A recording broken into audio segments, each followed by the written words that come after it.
Api Tauhid, Cahaya Keagungan Cinta Sang Mujahid. Karya Habibur Rahman El-Shirazi. 11. Keberanian. Bagian kedua. Alfu alfi sholatin wa alfu alfi salamin alaika ya Rasulullah. Alfu alfi sholatin wa alfu alfi salamin alaika ya Habiballah.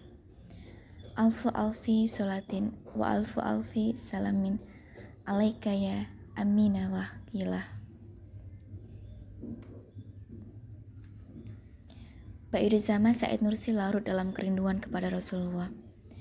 Dirinya seperti lebur dalam harumnya sholawat untuk Rasulullah. Malam itu malam Jumat. Wirid utama Baiduzzama seperti ulama-ulama lainnya adalah memabukkan diri dalam tegukan nikmat sholawat. Baiduzzama tetap terlelap dalam dekapan zikir sholawat. Dalam tidurnya, Baiduzzama Said Nursi berjumpa dengan seorang syekh berwajah bersih, berjubah putih dan bersorban putih. Syekh itu mengaku sebagai Abdul Qadir Al-Jilani. Kepada Said Nursi, Syekh Abdul Qadir Al-Jilani berpesan, "Said, datangilah Mustafa Pasha, ketua suku Miran. Dia orang yang lalim dan pengumbar maksiat. Temui dia dan perintahkan dia untuk bertobat, kembali ke jalan yang lurus dan melakukan amal solih. Suruh dia mendirikan sholat dan jangan berbuat alim lagi. Jika dia tidak mau, bunuhlah dia, sebab kelalimannya sudah melampaui batas." Said Nursi terbangun dari tidurnya dengan diselimuti rasa kaget. Ia menganggap itu adalah bunga tidur. Ia sempatkan untuk berwudu sebelum kembali tidur. Begitu terlelap, ia kembali berjumpa Syekh Abdul Qadir Al-Jilani dalam mimpinya dan memerintahkan hal yang sama, sampai hal itu terjadi sampai 3 kali.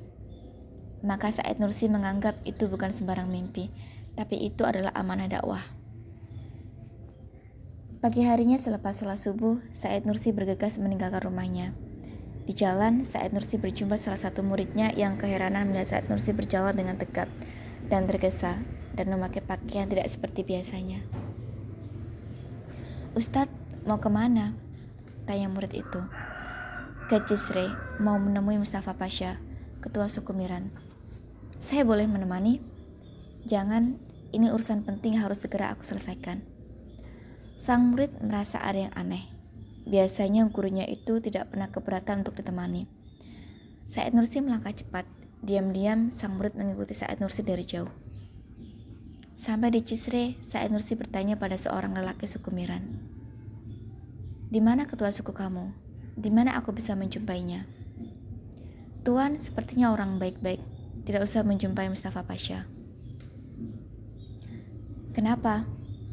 "Dia dan gerombolnya suka minum arak, suka berbuat maksiat dan lalim. Kedatangan Anda pasti tidak disukainya." "Justru saya ingin menemuinya untuk menyuruhnya bertaubat dan menghentikan kelalimannya." Lelaki itu malah tertawa. "Kenapa Anda tertawa?" tanya Said Nursi heran. "Menyuruh Mustafa Pasha taubat, memintanya menghentikan kelalimannya? Tidak usah bermimpi, itu mustahil terjadi. Mustafa Pasha tidak mau mendengarkan nasihat siapapun. Bahkan ayah dan ibunya sama sekali tidak didengar, apalagi Anda. Beritahu saja di mana dia berada, saya akan menemuinya, apapun yang terjadi. Sebaiknya Anda urungkan niat Anda, saya khawatir Anda nanti celaka." "Tidak ada yang perlu dikhawatirkan, tidak akan terjadi apapun kecuali atas izin Allah. Tunjukkan di mana saya bisa menemuinya." Lelaki itu lalu menunjukkan tempat di mana Mustafa Pasha berada. Baiduzzama Said Nursi melangkah tegak menuju arah yang ditunjukkan lelaki itu. Ia akhirnya sampai di perkemahan Mustafa Pasha. Sampai di sana, Said Nursi disambut oleh anak buah Mustafa Pasha.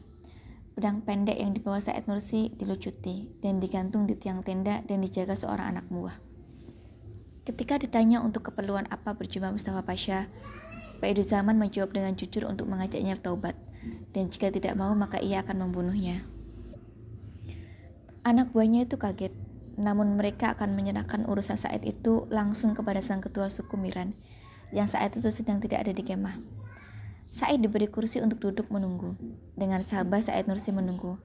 Said Nursi memperhatikan dengan seksama suasana tempat tinggal Mustafa Pasha. Bau arak terasa menyengat. Botol-botol arak yang telah kosong bergelimpangan di bawah meja. Di pojok tenda tampak satu krat botol arak. Darah muda Said mendidih melihat jejak-jejak kemaksiatan itu. Tak lama kemudian Mustafa Pasha datang. Seketika semua anak buahnya bangkit dari duduknya dan berdiri dengan hikmat menyambutnya. Hanya Said yang tetap duduk dan diam tenang tanpa ekspresi penghormatan. Mustafa Pasha marah melihat anak muda yang lancang di kediamannya. Ia memanggil satu anak buahnya dan menanyakan dia itu siapa. Dia Baiduzzama Said Nursi, ulama muda yang terkenal itu, Tuan. Terus apa tujuan dia ke sini? Katanya ingin mengajak Tuan taubat. Jika tidak mau taubat akan dibunuh. Apa? Anak itu pasti tidak waras. Mau mati dia di sini, geram Mustafa Pasha. Mustafa Pasha lalu menemui Said Nursi. Kamu siapa? Saya Baiduzzama Said Nursi. Katanya kau ingin menemuiku. Untuk apa? Anak buahmu pasti sudah memberitahu kamu. Aku datang untuk mengajakmu taubat, kembali ke jalan yang lurus. Aku mengajakmu untuk menghentikan kebiasaanmu berbuat maksiat dan berlaku lalim. Kalau aku tidak mau, aku akan membunuhmu. Said Nursi sangat tegas mengatakan kalimatnya tanpa rasa takut sedikit pun. Padahal Said Nursi jelas melihat bahwa di pinggang Mustafa Pasha ada sepucuk pistol yang bisa digunakan untuk menembak kapan saja. Anak buah Mustafa Pasha juga membawa senjata. Mendengar kata-kata Said Nursi, Mustafa Pasha terkejut sekali dan marah. Tapi ia segera menguasai diri dan tertawa terkekeh-kekeh meremehkan Said Nursi. Kau mau membunuhku? Bagaimana kau mau membunuhku? Pakai apa? Apa mau pakai pedang tumpul itu? Kata Mustafa Pasha sambil memandangi pedang pendek yang menggantung di tiang tenda. Said Nursi tidak sedikit pun melirik pedangnya itu. Pandangannya tajam menatap wajah Mustafa Pasha. Jika Allah menghendaki, bukan pedang itu yang akan memotong lehermu, tapi tangan ini. Mendengar kata-kata Said Nursi itu, Mustafa Pasha marah sekali. Ia langsung mencabut pistolnya dan menodongkan ke kepala Said Nursi. Justru aku yang akan memecahkan kepalamu sebelum kau membunuhku. Sebelum Mustafa Pasha sempat menarik pelatuknya, seorang anak buahnya bergerak mendekati Mustafa Pasha dan berbisik. Orang ini tokoh yang terkenal. Ia punya banyak murid dan pengikut. Jika Tuhan membunuhnya, urusannya akan panjang.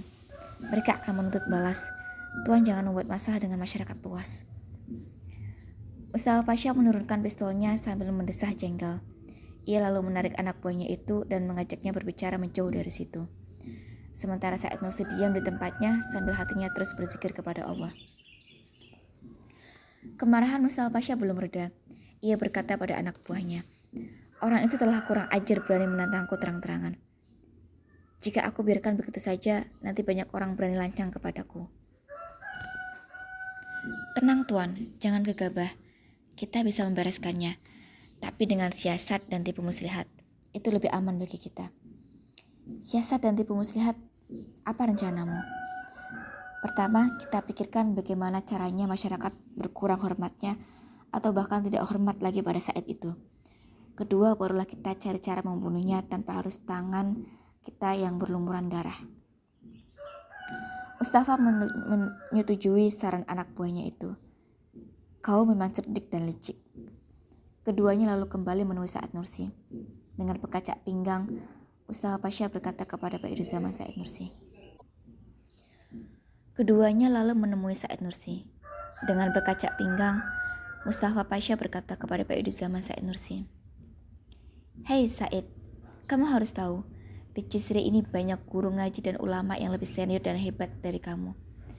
Mereka tahu apa yang harus aku lakukan, dan mereka sama sekali tidak menegurku, apalagi mengancam hendak membunuhku. Tapi kamu yang masih bau kencur ini merasa lebih hebat dari mereka, dan berani lancang mengancam aku. Begini saja, saya akan adakan majelis perdebatan antara kamu dan para ulama senior itu. Jika kamu dapat mengalahkan mereka, maka aku akan ikuti apa saja perintahmu. Tetapi jika kau tidak bisa mengalahkan mereka, maka kau akan aku tenggelamkan di sungai Tigris sampai mampus. Mustafa Pasha sangat yakin strateginya pasti berhasil dan ia berada di pihak yang menang. Ia telah membayangkan akan memanggil ulama-ulama paling hebat untuk mengalahkan Said Nursi. Zaman menjawab dengan senyum lalu berkata tenang, "Yang memberi kemenangan itu Allah. Aku sama sekali tidak berhak untuk mengatakan bahwa aku ini akan mengalahkan mereka dalam debat. Sebagaimana kamu juga tidak punya hak memastikan akan menenggelamkan diriku di sungai Tigris. Semua harus atas izin Allah. Tetapi jika aku bisa menjawab semua pertanyaan mereka, aku akan minta kepadamu senapan Mauser itu, agar aku bisa menembakmu jika kau mengingkari janjimu. Aku pastikan kau akan tenggelam di sungai Tigris dan tubuhmu dicapik-capik buayanya." Saud Mustafa Pasha yakin, "Nyawaku ada dalam genggaman Allah. Aku akan mati jika sampai ajalnya. Kita tuntaskan hari ini juga," kata Mustafa Pasha. Dengan cepat, Mustafa Pasha mengirim anak buahnya untuk menjemput ulama-ulama dan para sarjana terkemuka di Cizre. Mustafa Pasha memaklumkan bahwa perdebatan akan diadakan di balai pertemuan Bani Han di dekat bantaran sungai Tigris. Mustafa Pasha mengajak Said Nursi naik ke kuda tempat perdebatan itu. Sepanjang perjalanan, Said Nursi diam saja tidak mengajak bicara Mustafa Pasha. Said Nursi sampai di balai pertemuan Bani Han lebih dulu dari para ulama yang sedang dipanggil oleh anak buah Mustafa Pasha. Saat itu, Mustafa Pasha ibaratnya adalah Fir'aun di daerah itu. Ia terkenal kuat dan memiliki banyak anak buah. Dia adalah mantan komandan salah satu resimen Hamidiyeh yang dibentuk oleh Sultan Abdul Hamid pada 1892. Dari situlah ia memperoleh gelar Pasha. Dia memiliki kekuatan yang sanggup menaklukkan suku-suku di sekitar tempat kediamannya. Dia telah mendirikan negara dalam negara di Cizre. Hukum di situ adalah hukum menurut hawa nafsunya. Maka tak ada yang berani melawan ataupun mengingatkan. Melawan artinya berhadapan dengan ketajaman pedang atau moncong senapan Mustafa Pasha. Sebab itulah Mustafa Pasha sangat yakin akan menghabisi Said Nursi hari itu, melalui tangan-tangan para ulama yang tidak akan berani menolak perintahnya. Karena sampai duluan, Said istirahat dan tertidur pulas di pojok ruangan balai pertemuan itu. Wajahnya teduh tanpa ada keraguan dan kekhawatiran sedikit pun. Mustafa Pasha sempat heran dengan ketangan Said Nursi. Dalam hati, Mustafa Pasha berkata, "Dasar pemuda bodoh dan sombong. Tidak tahu bahwa ia sesungguhnya menghadapi saat yang paling menentukan kelangsungan hidupnya. Tunggu saja, begitu kau bangun dan gelagapan menghadapi pertanyaan para ulama dan cerdik cendekia, kau akan menemui ajalmu di sungai Tigris." Para ulama berdatangan, masing-masing bawa belasan kitab. Mustafa Pasha menginstruksikan satu hal. Said Nursi harus kalah. Instruksi itu membuat gugup para ulama itu. Mereka sudah mendengar kehebatan Said Nursi dalam berdebat. Para ulama itu lalu berembuk untuk menentukan strategi agar menang dalam perdebatan. Meskipun muda, dia telah menguasai dan hafal puluhan kitab. Kita harus siapkan pertanyaan yang kira-kira dia belum pernah mendengarnya dan tidak bisa menjawabnya. Mereka sepakat lalu mereka menyiapkan pertanyaan-pertanyaan yang tidak mudah untuk dijawab. Lalu apa strategi kita menghadapi pertanyaan dia? Dia menguasai puluhan kitab. Para ulama itu lalu mencoba memprediksi apa pertanyaan yang akan disampaikan Said Nursi. Ketika tidak yakin dengan jawaban mereka lalu sibuk membuka kitab-kitab itu mencari jawabannya. Mustafa Pasha mengamati kejadian itu. Para ulama itu begitu sibuk sementara Said Nursi tidur dengan pulas. Ketika masyarakat sudah cukup banyak mendatangi balai pertemuan itu, Said Nursi terbangun dari tidurnya. Ia kaget melihat para ulama yang sedang sibuk membaca dan menelaah puluhan kitab yang bertumpuk-tumpuk. Anak buah Mustafa Pasha mengeluarkan teh untuk para ulama dan Said Nursi. Teh diletakkan dalam teko khas Turki dan gelas-gelas kecil. Teh itu sengaja tidak dituang di gelas, dibiarkan di dalam teko agar tetap panas. Dengan santai Said Nursi menuangkan teh ke gelas dan menyeruput tehnya. Sementara para ulama Cizre itu masih sibuk dengan membaca dan menelaah.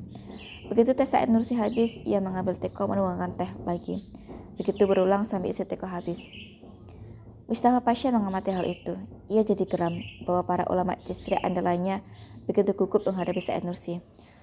Mustafa Pasha lalu mendekati para ulama Cizre dan mengatakan, "Sudah cukup, perdebatan segera dimulai. Lihat, teh kalian habis diminum Said Nursi."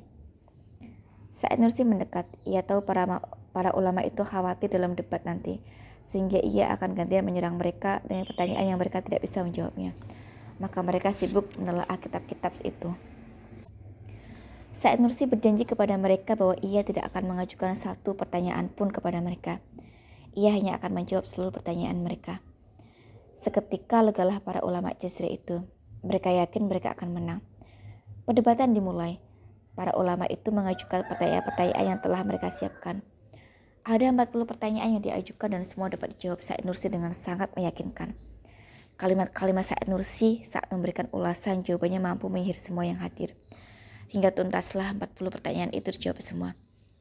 Para ulama itu mengangguk-anggukkan kepala bahwa semua jawaban Said Nursi benar. Ketika akan bubar, Said Nursi meralat. Ada satu jawabannya yang salah, tetapi para ulama menganggapnya benar. Lalu ia menjelaskan jawaban yang benarnya. Saat itulah para ulama baru menyadarinya. Dan semua mengakui mereka kalah, Said Nursi yang menang. Sebagian ulama itu lalu belajar kepada Said Nursi. Tak bisa dielakkan lagi, Mustafa Pasha harus memenuhi janjinya. Ia memberikan senapan mausur kepada Said Nursi. Ia menghentikan kelalimannya dan mulai mendirikan sholat.